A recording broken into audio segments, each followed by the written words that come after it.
রহমানির রাহিম।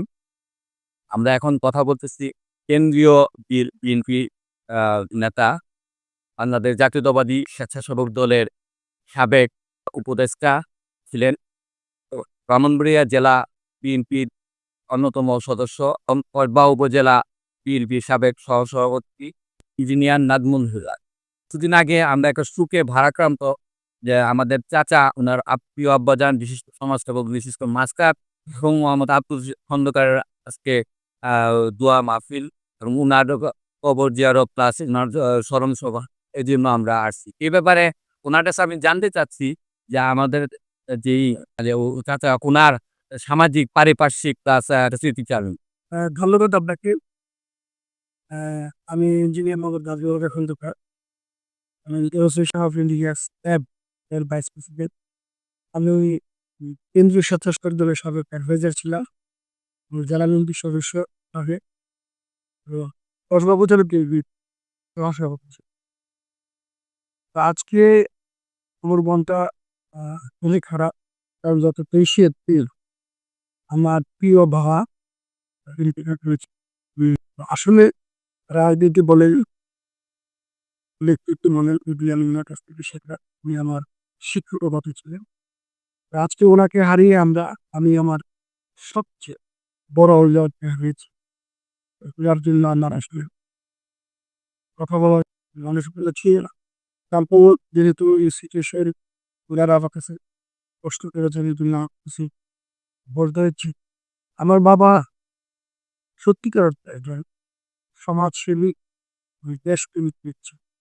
উনি জিয়া রহমান আমল থেকে জিয়া রহমানের গ্রাম সরকার আমল থেকে জিয়া রহমানের রাজনীতির সাথে সম্পৃক্ত ছিলেন এবং অর্থাৎ জিয়া রহমানের পরে বেগম খালেদা জিয়া এবং তারেক জিয়া যখন গোটা এলাকার মোবাক্তর করতেন একটু আমি উনি যখন এই দলের নেতৃত্বে আসেন তখনও উনি আমাকে প্রত্যেকটা কথা শুনতে হয় করে। প্রত্যেকটা কথা তো ওনাকে হারিয়ে আজকে আমি অত্যন্ত ব্যথিত। উনার যে ক্ষতিপূরণ ক্ষতি হয়েছে ওনাকে আমি এই অভাব আসবে কোনোদিনও পূরণীয় না। আমার আব্বা আসলে একজন শিক্ষক ছিলেন।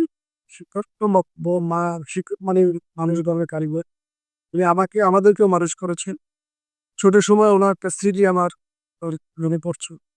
আমি ছোট সময় খুবই দুষ্ট ছিলাম এবং খেলাপ্রেমিক ছিলাম আমি। স্পোর্টস প্রেমিক ছিলাম। আমি ফুটবল, ক্রিকেট, ভলিবল এগুলি খেলতে খুবই পছন্দ করি।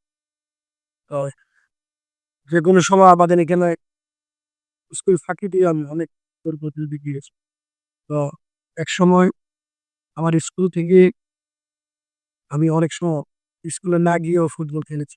তো এইসব বিষয়গুলি আসলে উনি আমাকে প্রত্যেকটা সময় এবং স্কুলে যখন অ্যা যেতাম, আমি স্কুলে যদি না যেতাম, উনি প্রত্যেকটা টাইম খোঁজখবর নিয়ে আমাকে আসলে ধরে ফেলত।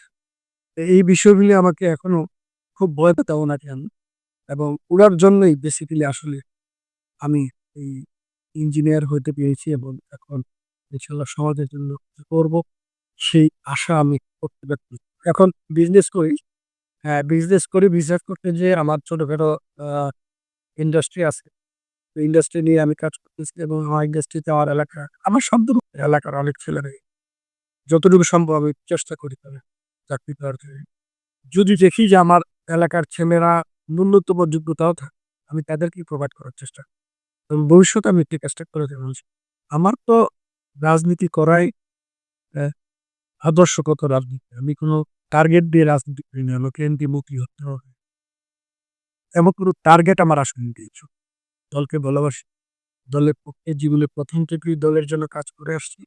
বিগত ১৭ বছর প্রত্যেকটা জায়গায় আমি যেখানে থেকে নট অনলি এলাকা, আমি যে এলাকা আমার অফিস মিরপুর ২ সে এলাকারই প্রত্যেকটা বিএনপি নেতা-কর্মী তাদের দুঃসময়ে আমি কাজে ছিলাম। জিয়া রহমানের আদর্শ আমার জীবনের শুরু থেকে আমাকে নাড়া দিত। তারপরে বেগম খালেদা জিয়া। এই ধারাবাহিকতায় আমি চাই যে এলাকায় আমাদের এবং আমি বিশ্বাস করি যে জাতীয়তাবাদী দল বিএনপি যদি ক্ষমতায় আসে তাহলে আমাদের এলাকার উন্নয়ন এবং সারা বাংলাদেশের উন্নয়ন সম্ভব। এবং আমার যে এলাকায় একটা বসবাস, সে এলাকা আসলে একটা অনুন্নত এলাকা। এখানে অনগ্রসর এই এরিয়া।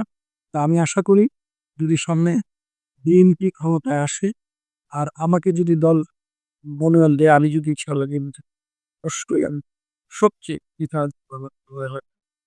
কারণ আমার তাড়ানোর কোনো জায়গা নেই। আমি ইনশাল্লাহ ব্যবসা বাণিজ্য সবকিছু মিলিয়ে আমার হ্যাঁ, এগুলি নিয়ে আমি আর এলাকার উন্নয়ন যদি বাড়তি কিছু করতে পারি এবং মানুষের কাছে থাকতে পারি, মানুষের সেবা করতে পারি, সেটাই হোক আমার জীবন সফল।